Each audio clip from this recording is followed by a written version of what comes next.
the Hunger Project for inviting us. It really is an honor to be here. This is a place we all hold dear. We're also honored to be the anchor partner of the Nelson Mandela Foundation in terms of food security. While we have not done much, but together we're really trying to make a little bit of a difference in the lives, of the many, especially here in South Africa. The previous speakers have said what an honor it is to always convene here. I think we're really living, Madiba's legacy. Tiger Brands, some may know that it is a brand manufacturing company, and it dates back from 1920. This is better. Okay. Our footprint has since extended to other emerging markets in Africa, while we also export parts to parts of Asia, South America, and Europe. It's amazing, we have so many products that even we don't know what we do. So sometimes we get a bit surprised. I was telling John, I saw him with the smoothie sweets, and it took me a year to know that it was actually manufactured by Tiger Brands. So, so there's a lot to learn. So I'm not surprised that even in this platform there's so much that I find that we've got a lot to learn.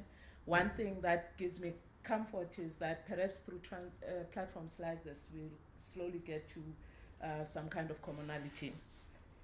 For Tiger Brands, poverty eradication remains one of the most challenging goals, and not just for us, but really globally.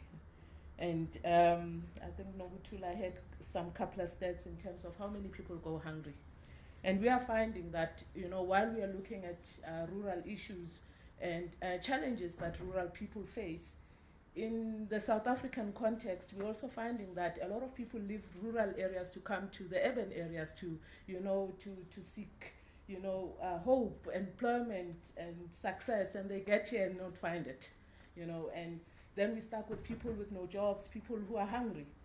And we're finding with the programs that we work with that at least, about 30% of people that are here in the urban areas are people that migrated from the rural areas and, and get here and find themselves desperate and with nowhere to go.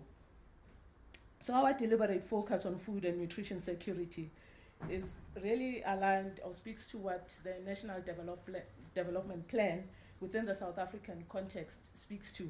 And of course, the Millennium Development Goals, from a global perspective. Through our programs, we feed about 20 million meals, we provide 20 million meals per annum to vulnerable communities. So Tiger Brands, through its various community partnerships, contributes 12 million meals to South Africans, while through our Tiger Brands Foundation, we provide 8 million breakfasts annually as well. We've got 40,000 learners that benefit from breakfast on a daily basis, and this is in partnership with the Department of Basic Education. For us, we found that partnerships do work, and of course they need work, because even in this platform, I'm finding that everyone has a different perspective, but we have to find some common ground, and we can only find it through talking. And through these platforms, we'll slowly find our way to, we'll understand what the youth needs, we'll understand where the women are coming from, we'll understand even where the men are coming from, and, and slowly find some kind of commonality.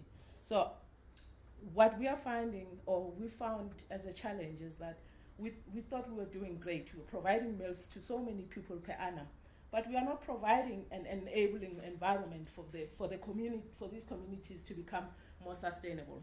We have some programs from an agricultural perspectives that have worked, but we have not capitalized on them. And we have run it from our own perspective, have never stopped and asked the people in those rural communities that we are trying to help to say, what is it that you need?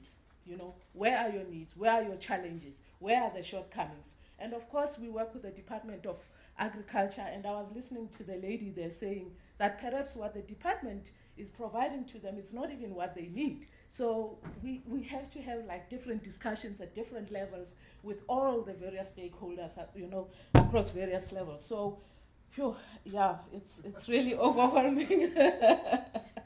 So really, I am motivated. I mean, there was a time I think everyone was speaking, against one another, and think that even our African leaders have, are demonstrating some kind of highest order of leadership, by forming the Common African Position on the post-development agenda. It's a start for us.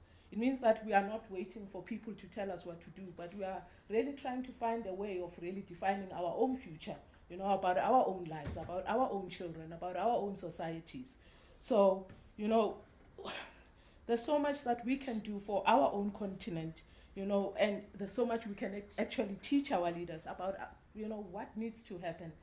I'm not sure that, everyone will listen. Perhaps not everyone will listen. Not everyone will hear us.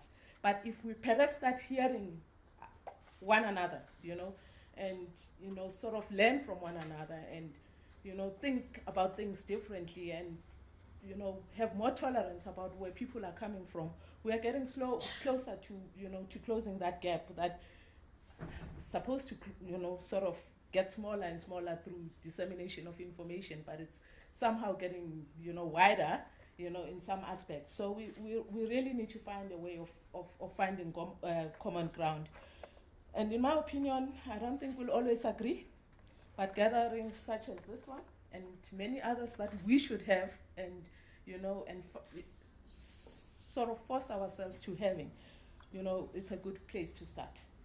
So I know that I am probably I'm standing here representing a whole lot of corporates, and I can, stand and say it wasn't me, so yeah, but for us it's really a pleasure to be here. I mean, I've learned a lot from just being here, from hearing various opinions, various thoughts, across all levels. So, but I also pick up that even in this platform, we are talking, we are probably not at a point of agreement.